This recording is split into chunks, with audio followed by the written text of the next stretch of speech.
débute et la deuxième fille de Frankel à courir sur un hippodrome français, après celui qui a débuté tout à l'heure et qui a fini deuxième, bon deuxième pour André Fabre. Et donc ce numéro 9, Toulifo, est une fille de Frankel et de Cassidora, une fille de Darshan, donc plutôt côté 2400 mètres côté maternel, et une pouliche qui a été achetée à la bagatelle de 285 000 guinées, ça fait près de 300 000 livres, au ventre Tattersall en octobre 2015. Et sa mère, Cassidora, a déjà produit un poulain très utile, Ernest Hemingway, gagnant de deux groupes 3, notamment.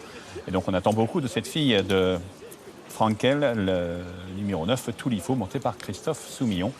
Mais on lui oppose très vivement une autre débutante, bien sûr, c'est la protégée de André Fabre, le 2 Double Lady, qui était l'objet d'une prise. Moi, j'avais une cote, assez tôt dans l'après-midi, qui avoisinait les 6 euros, qui a ouvert donc à 3 et qui est maintenant favorite à 2,30 €.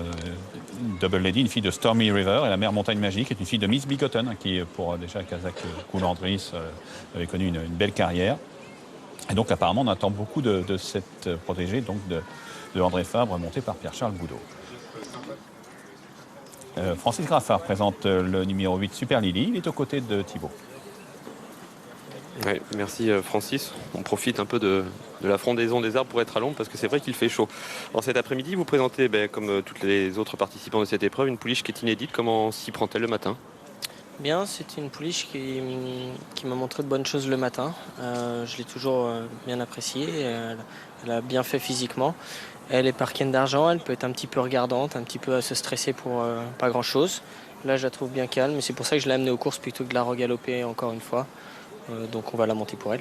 Avez-vous des lignes avec son compagnon d'entraînement qui a fait l'arrivée un peu plus tôt cet après-midi ? Oui, ils ont galopé ensemble la semaine dernière et ils ont fini ensemble, bien sur la main. Très bien.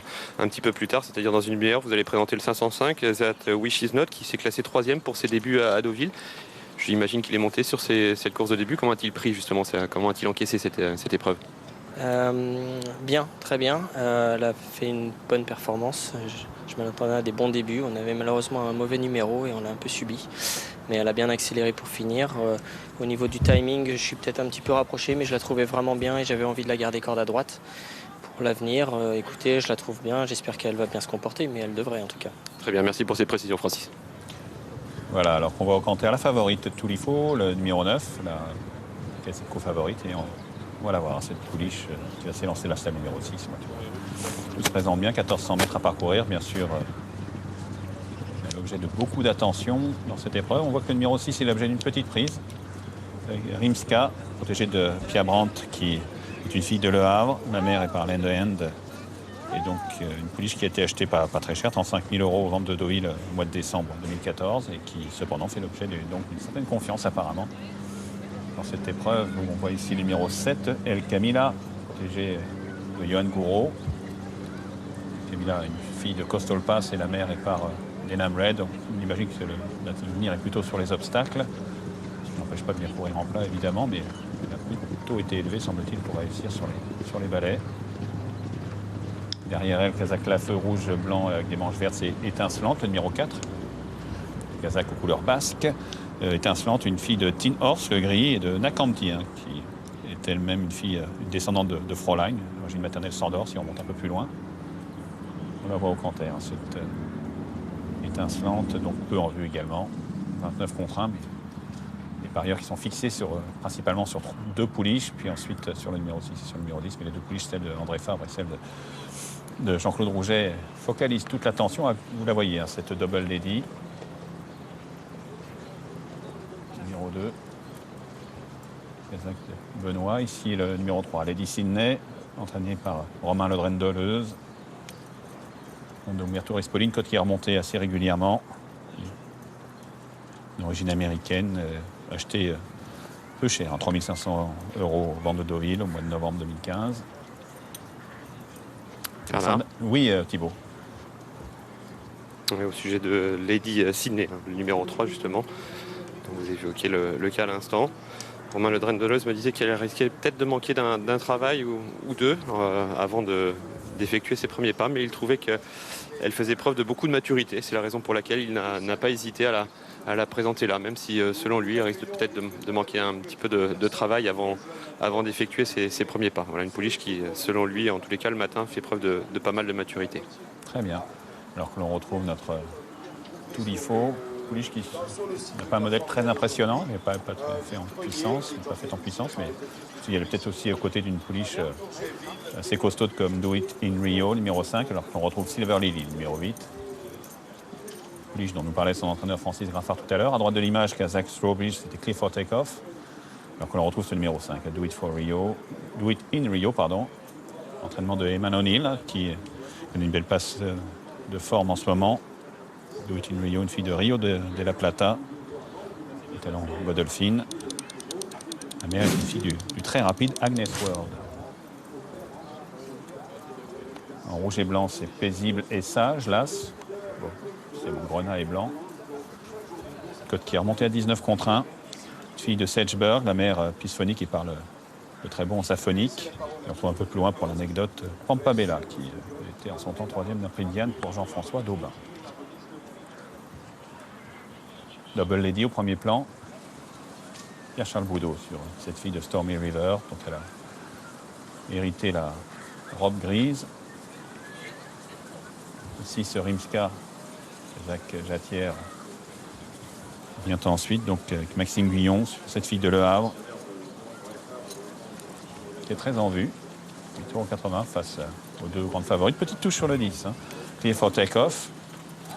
On pourrait traduire par la décoller. Enfin, vous pouvez décoller. Une fille de Soldier-Hollow, une origine maternelle allemande. Une pouliche numéro 10 qui a été achetée 160 000 €, tout de même au vente de Baden-Baden au mois de septembre dernier.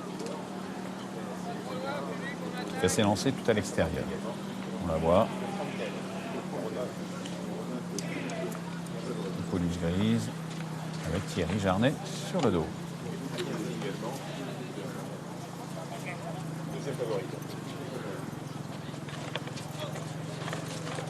On a vu El Camilla s'énerver un petit peu.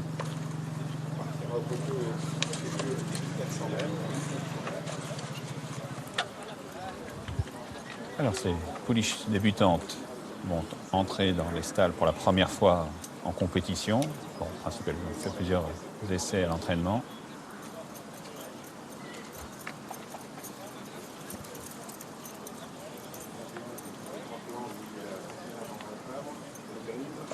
On la voit attentive, un petit peu inquiète, mais pas rebelle du tout. C'est pour l'instant. Il y a un petit effort. Bernard. Oui, Thibaut.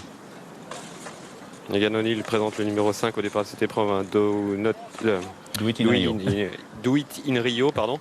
Il me disait que ça s'y prenait plutôt bien le matin et qu'il avait une ligne avec une compagne d'entraînement qui s'est classée 4e il n'y a pas si longtemps sur l'hippodrome de Chantilly. Donc voilà, une candidate pour une place, me disait-il. Ça devrait en tous les cas bien se traduire dans les faits sur la piste pour ses débuts.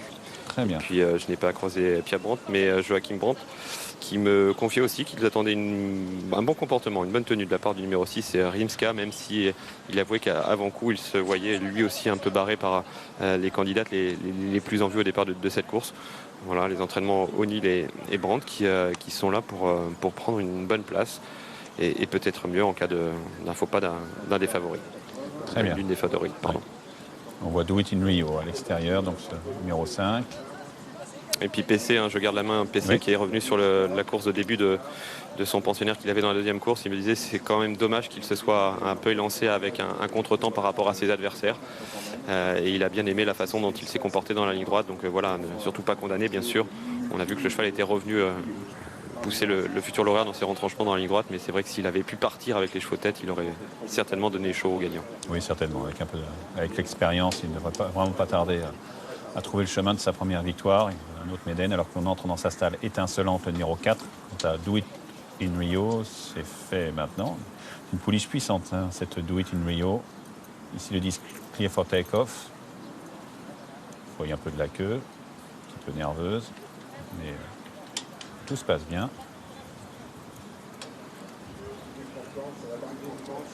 Le numéro 3, Lady Sydney.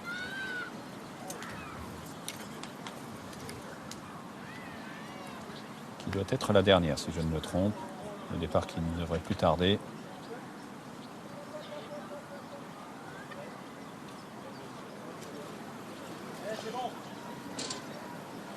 Ses adversaires restent calmes pour l'instant, espérons que ça dure.